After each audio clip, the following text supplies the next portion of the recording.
শুরু হলো এক নতুন প্রকল্প।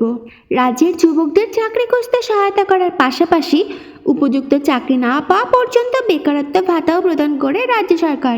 বেরোজগারি ভাতা যোজনা 2024-এর অধীনে প্রতি মাসে 1000 থেকে 1500 টাকা পর্যন্ত দেবে রাজ্য সরকার। একটি রাজ্য সরকার তাদের রাজ্যের বেকার যুবকদের আর্থিক সাহায্য প্রদান করার জন্য এই প্রকল্পটি চালু করেছে। বেরোজগারি ভাতা যোজনা 2024-এর অধীনে কারা কারা সুবিধা পাবেন? নাম্বার 1, এই প্রকল্পের অধীনে 12তম থেকে স্নাতক হওয়া আবেদনকারীদের চাকরি ভাতা দেওয়া হয়। নাম্বার 2, চাকরি না থাকলে টাকা পাবেন। নাম্বার 3, আবেদনকারীকে অবশ্যই উত্তরপ্রদেশ রাজ্যের স্থায়ী বাসিন্দা হতে হবে।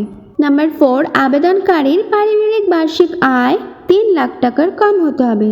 নাম্বার 5, আবেদনকারীকে দ্বাদশ শ্রেণী বা স্নাতক পাস হতে হবে। নাম্বার 6, আবেদনকারীর বয়স 21 থেকে 35 বছর হতে হবে। এবার চলুন তাহলে জেনে নেওয়া যাক এই প্রকল্পের মাধ্যমে ঠিক কী কী সুবিধা পাওয়া যায়। এই প্রকল্পের অধীনে প্রতি মাসে 1000 থেকে 1500 টাকা আর্থিক সাহায্য করা হয়। যতক্ষণ না আবেদনকারী চাকরি পাচ্ছেন ততক্ষণ পর্যন্ত তাদেরকে টাকা দেওয়া হবে। আরও একটি বিশেষ সুবিধা রয়েছে, বেকারত্ব ভাতার পাশাপাশি এই প্রকল্পের সুবিধাভোগী প্রার্থীদের বিভিন্ন চাকরির বিজ্ঞপ্তিও প্রদান করা হয়। এই স্কিমে বেসরকারি এবং সরকারি সংস্থাগুলিও নিজেদের জন্য কর্মচারী নির্বাচন করার সময় এই স্কিমের প্রার্থীদের নিয়োগের বিজ্ঞপ্তি পাঠায়।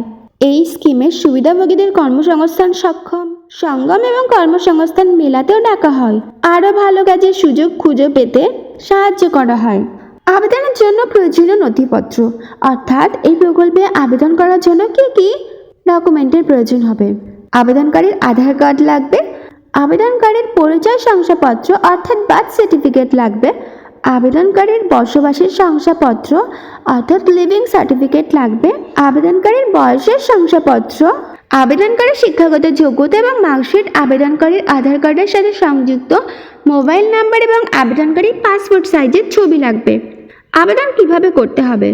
বেরোজগারি ভাতা স্কিম 2024-এর জন্য আবেদন করতে প্রার্থীকে নিম্নলিখিত পদক্ষেপগুলো অনুসরণ করতে হবে। নাম্বার 1, প্রথমে প্রার্থীকে সরকারের অফিসিয়াল ওয়েবসাইটে যেতে হবে। নাম্বার 2, হোম পেজে বেরোজগারি ভাতা যোজনা 2024 এই লিঙ্কটিতে ক্লিক করতে হবে।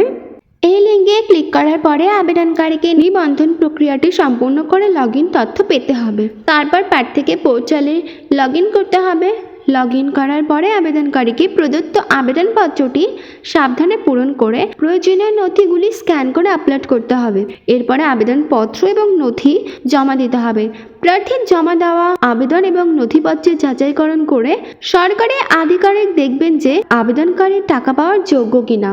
উত্তরপ্রদেশ সরকার রাজ্যের বেকার যুবকদের জন্য এই গুরুত্বপূর্ণ প্রকল্প চালু করেছে। উত্তরপ্রদেশ সরকার এই রাজ্যে বসবাসরত বেকার যুবকদের অর্থনৈতিকভাবে সক্ষম করার জন্য ক্রমাগত প্রচেষ্টা চালিয়েই যাচ্ছে। এমতো অবস্থায় তরুণদের ট্রেনিংয়ের পাশাপাশি তাদের নিজস্ব ব্যবসা শুরু করার জন্য লোন দেওয়া হচ্ছে। যতক্ষণ না যুবকরা চাকরি পাচ্ছেন এই রাজ্য সরকার যুবকদের বেকারত্ব ভাতা প্রদান করছেন।